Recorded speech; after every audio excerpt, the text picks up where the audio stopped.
Kung si Jesus ang bagong Adan, sino naman ang bagong Eva? Sa unang Korinto 15, tinawag niya si Jesus bilang bagong Adan dahil tinupad ni Jesus ang kalooban ng Diyos.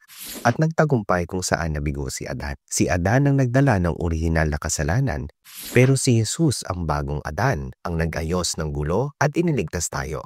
Pero ito ang tanong, kung may bagong Adan, may bagong Eva rin ba? Opo, at ang bagong Eva walang iba kundi si Maria, ang ina ni Jesus. Si Eva ay nilapitan ng ahas at nagsabing oo sa tukso, kaya tayo nahulog sa kasalanan. Pero si Maria ay nilapitan ng anghel at nagsabing oo sa Diyos. At sa pamamagitan ng kanyang oo, sinimula ng Diyos ang kanyang rescue mission. Si Eva ang kumuha ng bunga mula sa puno. Si Maria naman ang nagsilang ng bunga ng kanyang sinapupunan na si Jesus. At ibinalik siya sa puno, ang krus. Ngayon, tayo ay kumakain ng bunga mula sa puno ng buhay, walang iba kundi si Jesus sa Eucharistia. Ang salitang Adan ay nangangahulugang tao at ang Eva ay nangangahulugang ina ng sangkatauhan. Kaya si Maria bilang ina ng bagong Adan ay bagong Eva.